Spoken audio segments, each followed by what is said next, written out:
At night, some of us got a boat and went on board and found a large, roomy forecastle, for she was squarer forward than the Alert, and a crew of 12 or 15 men and boys, sitting around on their chests, smoking and talking and ready to give a welcome to any of our ship's company. It was just 7 months since they left Boston, which seemed but yesterday to us. Accordingly, we had much to ask, for though we had seen the newspapers that she brought, yet these were the very men who had been in Boston and seen everything with their own eyes. One of the green hands was a Boston boy from one of the public schools, and of course knew many things which we wished to ask about, and on inquiring the names of our 2 Boston boys, found that they had been schoolmates of his. Our men had hundreds of questions to ask about Ann Street, the boarding houses, the ships in port, the rate of wages, and other matters.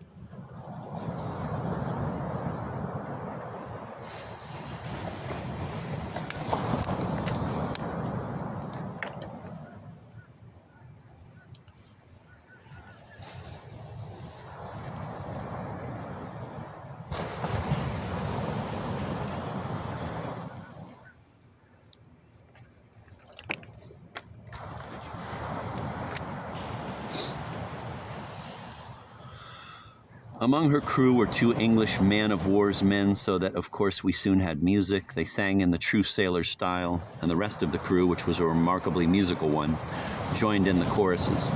They had many of the latest sailor songs which had not yet got about among our merchantmen, and which they were very choice of. They began soon after we came on board and kept it up until after 2 bells, when the second mate came forward and called, "The Alert's away." Battle songs, drinking songs, boat songs, love songs, and everything else they seemed to have a complete assortment of, and I was glad to find that, quote, "all in the Downs," end of quote, quote, "poor Tom Bowline," end of quote, quote, "the Bay of Biscay," end of quote, quote, "list, ye landsmen," end of quote, and all those classical songs of the sea still held their places. In addition to these, they had picked up at the theaters and other places a few songs of a little more genteel cast, which they were very proud of. And I shall never forget hearing an old salt who had broken his voice by hard drinking on shore, and bellowing from the masthead in 100 northwesters, with all manner of ungovernable trills and quavers, and the high notes breaking into a rough falsetto, and in the low ones growling along like the dying away of the boatswain's "all hands ahoy," down the hatchway singing, "Oh no, we never mention him." Quote, "Perhaps, like me, he struggles with each feeling of regret, but if he's loved as I have loved, he never can forget."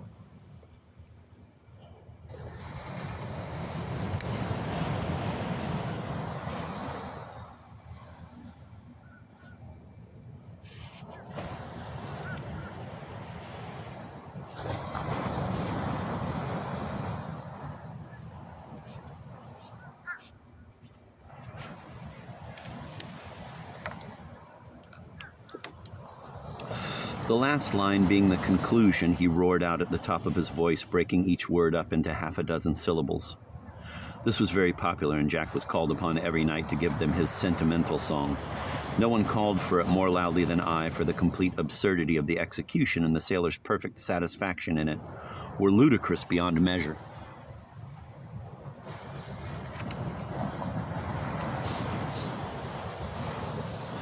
The next day, the California commenced unloading her cargo, and her boat's crews, and coming and going, sang their boat songs, keeping time with their oars.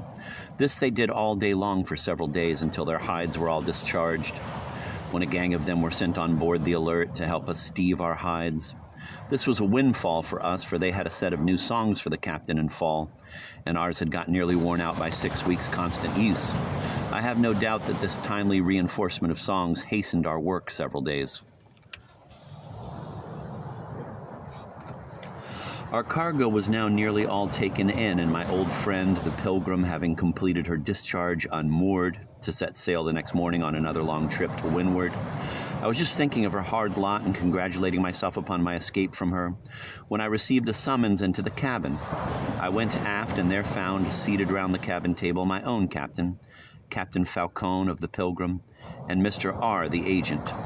Captain T. turned to me and asked abruptly, "D., do you want to go home in the ship?" "Certainly, sir," said I. "I expect to go home in the ship." "Then," said he, "you must get someone to go in your place on board the Pilgrim." I was so completely taken aback by this sudden intimation that for a moment I could make no reply. I knew that it would be hopeless to attempt to prevail upon any of the ship's crew to take 12 months more upon the California and the brig. I knew, too, that Captain T had received orders to bring me home in the Alert, and he had told me when I was at the hide house that I was to go home in her. And even if this had not been so, it was cruel to give me no notice of the step they were going to take until a few hours before the brig would sail. As soon as I had got my wits about me, I put on a bold front and told him plainly that I had a letter in my chest informing me that he had been written to by the owners in Boston to bring me home in the ship, and moreover that he had told me that I was to go in this ship.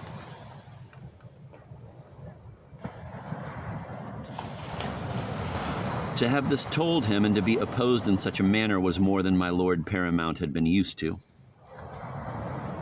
He turned fiercely upon me and tried to look me down and face me out of my statement, but finding that that wouldn't do and that I was entering upon my defense in such a way as would show to the other two that he was in the wrong, he changed his ground and pointed to the shipping papers of the Pilgrim, from which my name had never been erased, and said that there was my name, that I belonged to her, that he had an absolute discretionary power, and in short that I must be on board the Pilgrim by the next morning with my chest and hammock, or have someone ready to go in my place, and that he would not hear another word from me.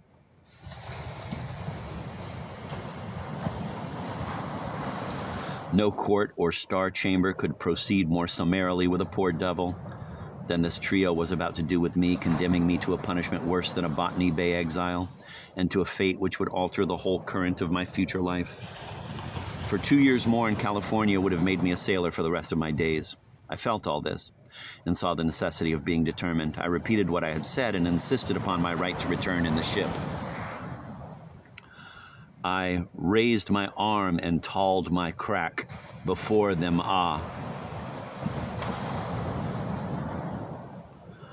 But it would have all availed me nothing had I been, quote, some poor body, end of quote, before this absolute domineering tribunal. But they saw that I would not go unless vi et armis, and they knew that I had friends and interest enough at home to make them suffer for any injustice they might do me.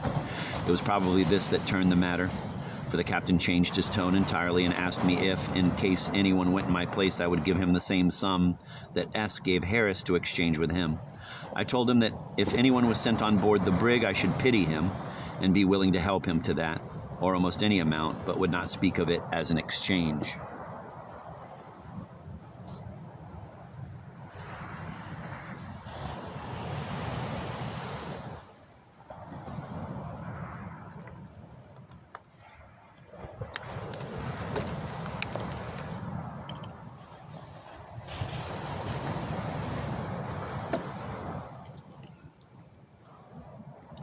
Very well, said he. Go forward about your business and send English Ben here to me.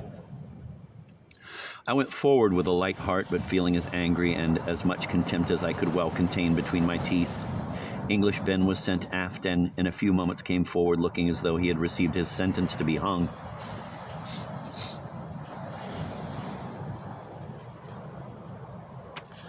The captain had told him to get his things ready to go on board the brig the next morning, and that I would give him $30 and a suit of clothes. The hands had, quote, knocked off, end of quote, for dinner, and were standing about the forecastle. When Ben came forward and told his story, I could see plainly that it made a great excitement, and that unless I explained the matter to them, the feeling would be turned against me. Ben was a poor English boy, a stranger in Boston, and without friends or money. And being an active, willing lad and a good sailor for his years, was a general favorite. Oh, yes, said the crew. The captain has let you off because you are a gentleman's son and have got friends and know the owners, and taken Ben because he is poor and has got nobody to say a word for him. I knew that this was too true to be answered, but I excused myself from any blame and told them that I had a right to go home at all events. This pacified them a little, but Jack had got a notion that a poor lad was to be imposed upon, and did not distinguish very clearly, and though I knew that I was in no fault and in fact had barely escaped the grossest injustice, yet I felt that my birth was getting to be a disagreeable one. The notion that I was not, quote, one of them, end of quote, which by a participation in all their labor and hardships, and having no favor shown me, had been laid asleep, was beginning to revive. But far stronger than any feeling for myself was the pity I felt for the poor lad. He had depended upon going home in the ship, and from Boston was going immediately to Liverpool to see his friends. Beside this, having begun the voyage with very few clothes, he had taken up the greater part of his wages in the slop chest, and it was every day a losing concern to him, and like all the rest of the crew, he had a hearty hatred of California, and the prospect of 18 months or 2 years more of hide drogging seemed completely to break down his spirit.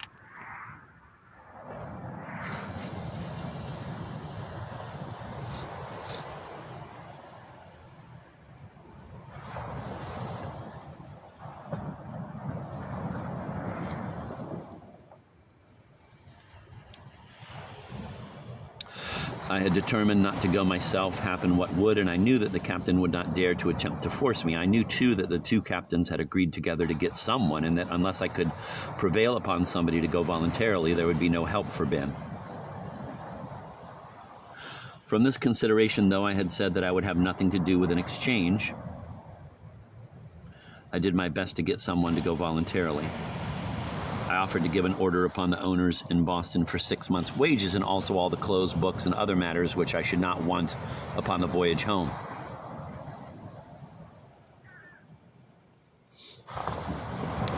When this offer was published in the ship and the case of poor Ben was set forth in strong colors, several, who would not have dreamed of going themselves, were busy in talking it up to the others, who they thought might be tempted to accept it, and at length one fellow, a harum-scarum lad whom we called Harry Bluff, and who did not care what country or ship he was in if he had clothes enough and money enough, partly from pity for Ben and partly from the thought he should have cruising money for the rest of his stay, came forward and offered to go and sling his hammock in the Bloody Hooker.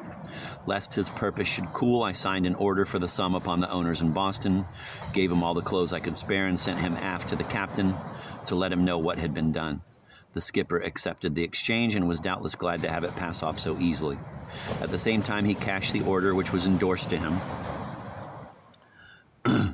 When the crew were paid off in Boston, the owners answered the order, but generously refused to deduct the amount from the payroll, saying that the exchange was made under compulsion.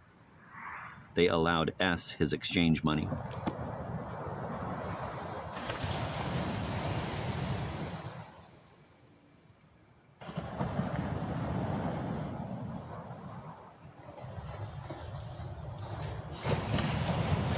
And the next morning the lad went aboard the brig, apparently in good spirits, having shaken hands with each of us and wished us a pleasant passage home, jingling the money in his pockets and calling out, "Never say die while there's a shot in the locker." The same boat carried off Harris, my old watchmate, who had previously made an exchange with my friend S.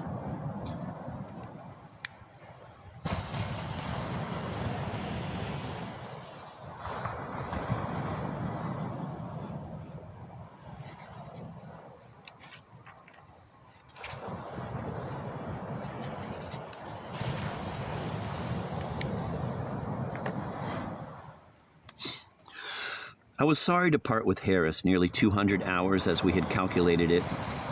Had we walked the ship's deck together at anchor watch when all hands were below and talked over and over every subject which came within the ken of either of us. He gave me a strong gripe with his hand, and I told him if he came to Boston again not to fail to find me out and let me see an old watchmate. The same boat brought on board S, my friend, who had begun the voyage with me from Boston, and like me was going back to his family and to the society which we had been born and brought up in. We congratulated one another upon finding what we had long talked over and wished for, thus brought about. And none on board the ship were more glad than ourselves to see the old brig standing round the point under full sail.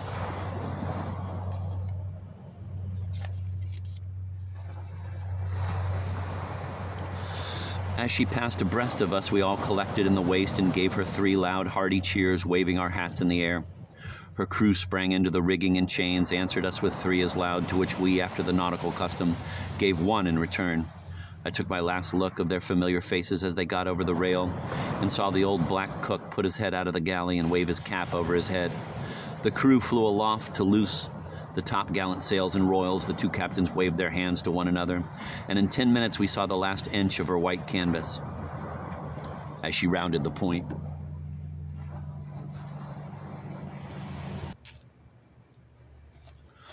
Relieved as I was to see her well off, and I felt like one who had just sprung from an iron trap which was closing upon him, I had yet a feeling of regret at taking the last look at the old craft in which I had spent a year, and the first year of my sailor's life, which had been my first home, and the new world into which I had entered, and with which I had associated so many things, my first leaving home, My first crossing the equator, Cape Horn, Juan Fernandez, death at sea, and other things serious and common, yet with all this and the feeling I had for my old shipmates, condemned to another term of California life, the thought that we were done with it and that 1 week more would see us on our way to Boston was a cure for everything.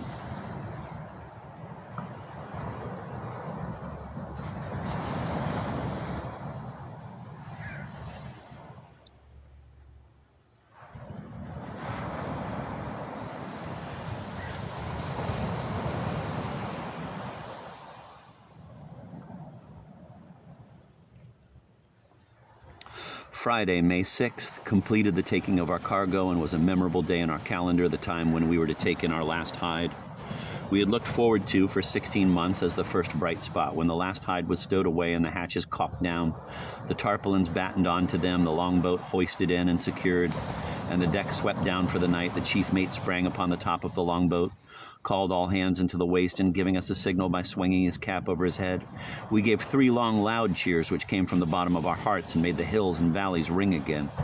In a moment we heard 3 in answer from the California's crew, who had seen us taking in our longboat, and, quote, "The cry they heard, its meaning knew," end of quote.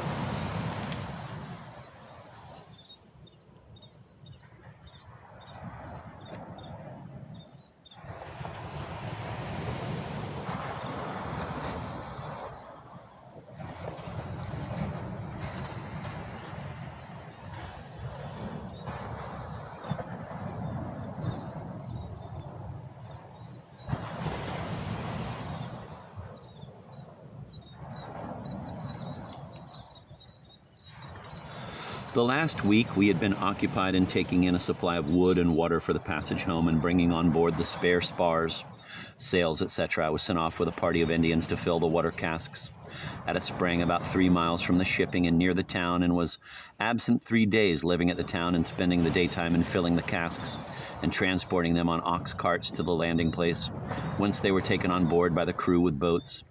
This being all done with, we gave 1 day to bending our sails, and at night every sail, from the courses to the sky sails, was bent, and every studding sail ready for setting.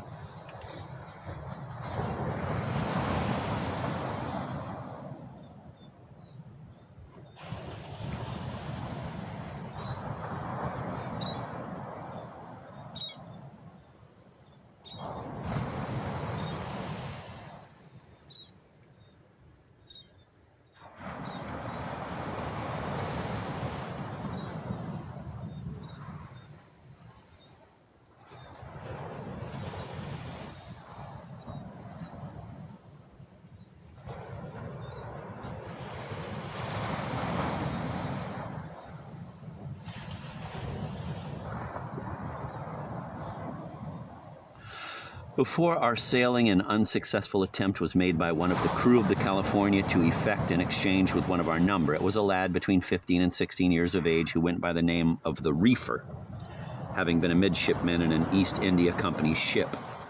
His singular character and story had excited our interest ever since the ship came into the port. He was a delicate, slender little fellow with a beautiful pearly complexion, regular features, forehead as white as marble, black-haired, curling beautifully, rounded, tapering, delicate fingers, small feet, soft voice, gentle manners, and, in fact, every sign of having been well born and bred. At the same time, there was something in his expression which showed a slight deficiency of intellect. How great the deficiency was, or what it resulted from, whether he was born so, whether it was the result of disease or accident, or whether, as some said, it was brought on by his distress of mind during the voyage, I cannot say. From his own account of himself and from many circumstances which were known in connection with his story, he must have been the son of a man of wealth. His mother was an Italian woman. He was probably a natural son, for in scarcely any other way could the incidents of his early life be accounted for. He said that his parents did not live together, and he seemed to have been ill-treated by his father. Though he had been delicately brought up and indulged in every way, and he had then with him trinkets which had been given him at home, yet his education had been sadly neglected, and when only 12 years old, he was sent as midshipman in the company's service. His own story was that he afterwards ran away from home upon a difficulty which he had with his father and went to Liverpool, whence he sailed in the ship Rialto, Captain Holmes, for Boston. Captain Holmes endeavored to get him a passage back, but there being no vessel to sail for some time, the boy left him and went to board at a common sailor's boarding house in Ann Street, where he supported himself for a few weeks by selling some of his valuables.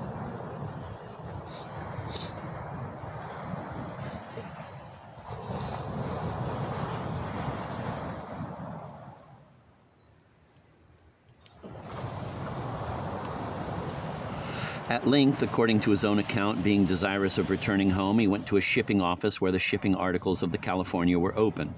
Upon asking where the ship was going, he was told by the shipping master that she was bound to California. Not knowing where that was, he told him that he wanted to go to Europe and asked if California was in Europe. The shipping master answered him in a way which the boy did not understand and advised him to ship. The boy signed the articles, received his advance, laid out a little of it in clothes, and spent the rest, and was ready to go on board when, upon the morning of sailing, he heard that the ship was bound upon the northwest coast on a 2 or 3 years voyage and was not going to Europe.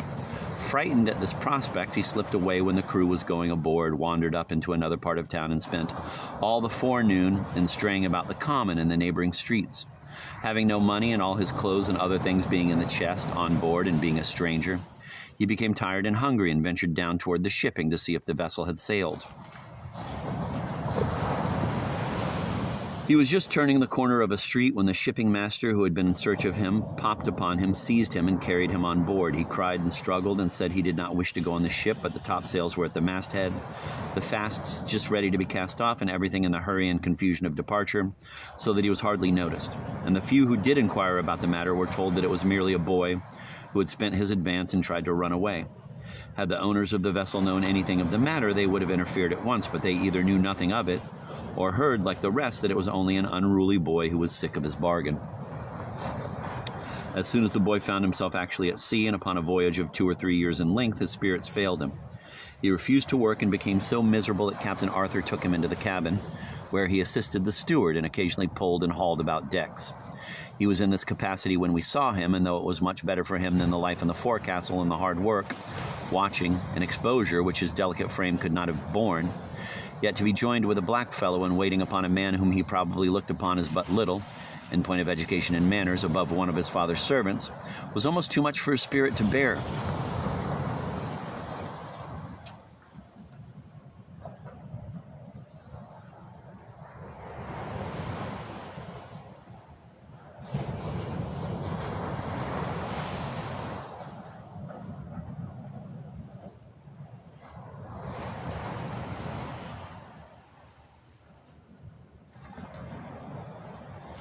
Had he entered upon his situation of his own free will, he could have endured it, but to have been deceived and, in addition to that, forced into it was intolerable. He made every effort to go home in our ship, but his captain refused to part with him except in the way of exchange, and that he could not effect. If this account of the whole matter, which we had from the boy and which was confirmed by all the crew, be correct, I cannot understand why Captain Arthur should have refused to let him go, especially being a captain who had the name, not only with that crew, but with all whom he had ever commanded, of an unusually kind-hearted man. The truth is, the unlimited power which merchant captains have upon long voyages on strange coasts takes away a sense of responsibility, and too often, even in men otherwise well-disposed, substitutes a disregard for the rights and feelings of others. The lad was sent on shore to join the gang at the hide house, from whence I was afterwards rejoiced to hear he effected his escape and went down to Callao in a small Spanish schooner, and from Callao he probably returned to England.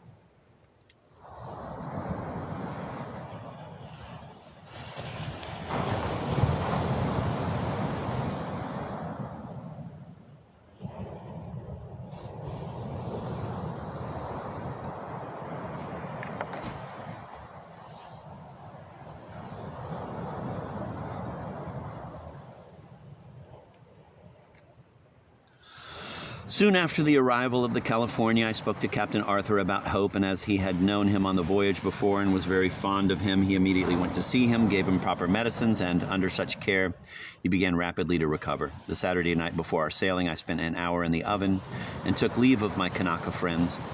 And really, this was the only thing connected with leaving California which was in any way unpleasant. I felt an interest and affection for many of these simple, true-hearted men, such as I never felt before, but for a near relation. Hope shook me by the hands said he should soon be well again and ready to work for me when I came upon the coast next voyage as officer of the ship, and told me not to forget, when I became captain, how to be kind to the sick. Old Mr. Bingham and King Manini went down to the boat with me, shook me heartily by the hand, wished us a good voyage, and went back to the oven, chanting one of their deep, monotonous songs, the burden of which I gathered to be about us and our voyage.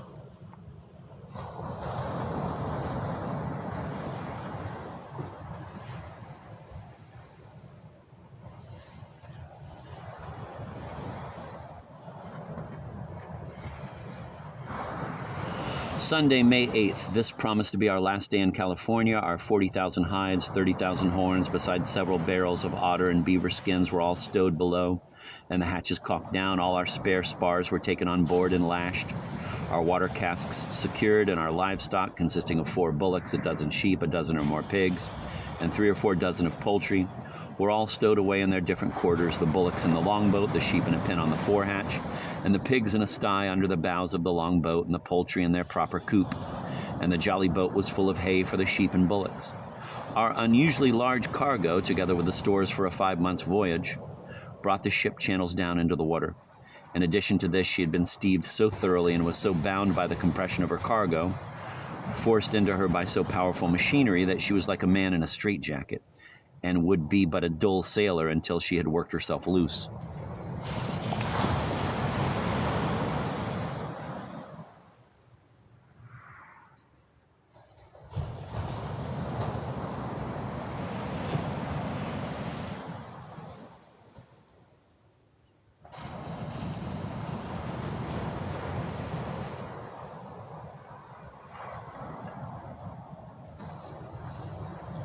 The California had finished discharging her cargo and was to get underway at the same time with us, having washed down decks and got our breakfast.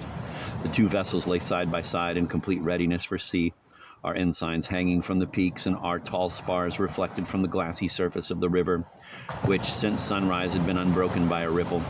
At length a few whiffs came across the water, and by 11 o'clock the regular northwest wind set steadily in.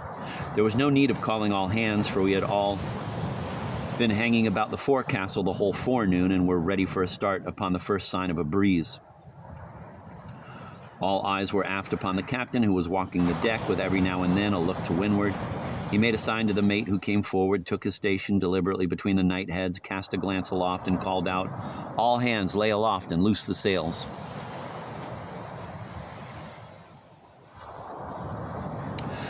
We were half in the rigging before the order came, and never since we left Boston were the gaskets off the yards and the rigging overhauled in a shorter time. "All ready forward, sir."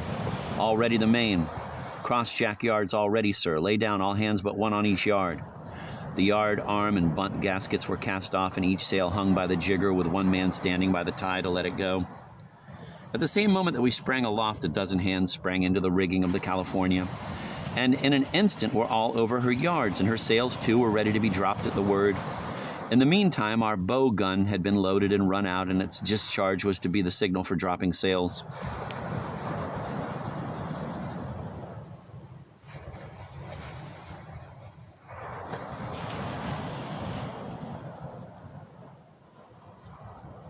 A cloud of smoke came out of our bows. The echoes of the gun rattled our farewell among the hills of California, and the 2 ships were covered from head to foot with their white canvas.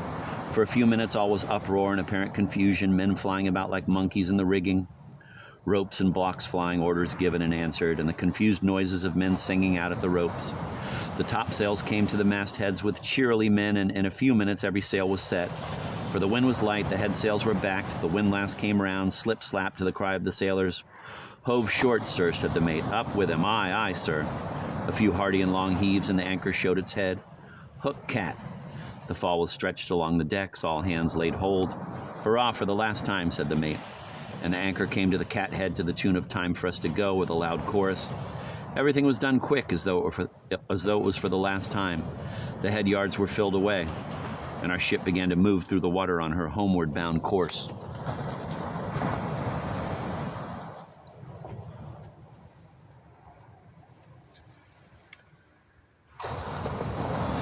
The California had got underway at the same moment, and we sailed down the narrow bay abreast and were just off the mouth and finding ourselves gradually shooting ahead of her. We're on the point of giving her 3 parting cheers when suddenly we found ourselves stopped short, and the California ranging fast ahead of us.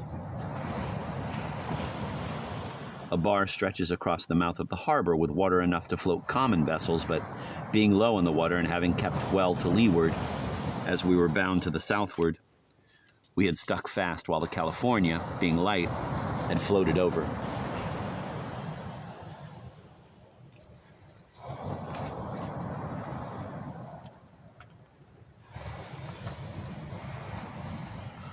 We kept all sail on in the hope of forcing over, but failing in this, we hove back and lay waiting for the tide, which was on the flood, to take us back into the channel. This was somewhat of a damper to us, and the captain looked not a little mortified and vexed. "This is the same place where the Rosa got ashore," observed the red-headed second mate, most mal-apropos. A malediction on the Rosa, and him too, was all the answer he got, and he slunk off to leeward. In a few minutes, the force of the wind and the rising of the tide backed us into the stream, and we were on our way to our old anchoring place. The tide setting swiftly up, and the ship barely manageable in the light breeze. We came to in our old berth, opposite the hide house, whose inmates were not a little surprised to see us return. We felt as though we were tied to California, and some of the crew swore that they never should get clear of the bloody coast.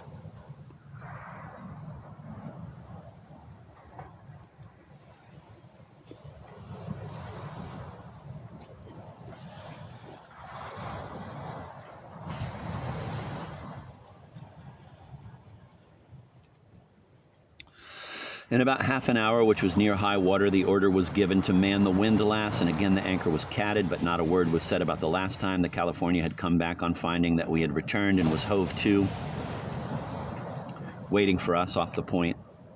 This time we passed the bar safely and were soon up with the California, who filled away and kept us company. She seemed desirous of a trial of speed, and our captain accepted the challenge, although we were loaded down to the bolts of our chain plates as deep as a sand barge, and bound so taut with our cargo that we were no more fit for a race than a man in fetters, while our antagonist was in her best trim. Being clear of the point, the breeze became stiff and the royal masts bent under our sails, but we would not take them in until we saw 3 boys spring aloft into the rigging of the California, when they were all furled at once, but with orders to stay aloft at the top-gallant mastheads, and loose them against the word.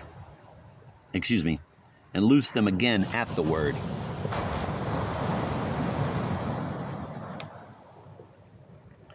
It was my duty to furl the fore royal, and while standing by to loose it again, I had a fine view of the scene. From where I stood, the 2 vessels seemed nothing but spars and sails, while their narrow decks, far below, slanting over by the force of the wind aloft, appeared hardly capable of supporting the great fabrics raised upon them. The California was to windward of us and had every advantage, yet while the breeze was stiff, we held our own.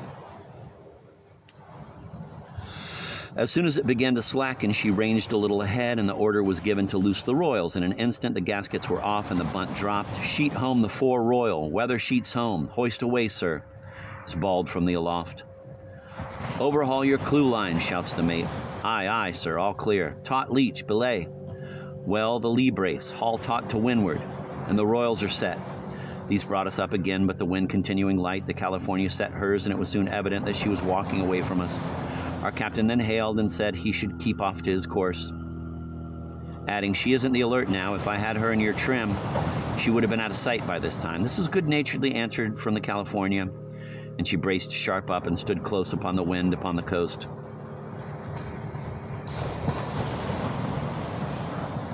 While we squared away our yards and stood before the wind to the south-southwest, the California's crew manned her weather rigging, waved their hats in the air, and gave up 3 hearty cheers, which we answered as heartily, and the customary single cheer came back to us from over the water. She stood on her way, doomed to 18 months or 2 years hard service upon that hated coast, while we were making our way to our home, to which every hour and every mile was bringing us nearer.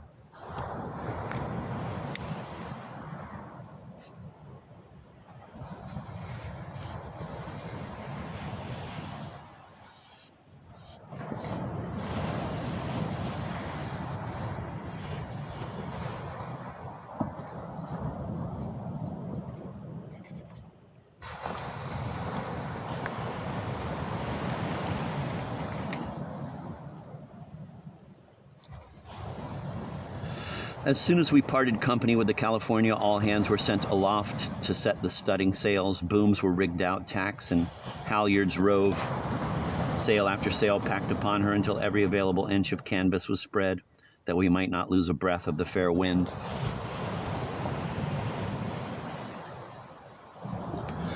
We could now see how much she was cramped and deadened by her cargo, for with a good breeze on her quarter and every stitch of canvas spread, we could not get more than 6 knots out of her. She had no more life in her than if she were waterlogged. The log was hove several times, but she was doing her best. We had hardly patience with her, but the older sailors said, "Stand by, you'll see her work herself loose in a week or two, and then she'll walk up to Cape Horn like a racehorse."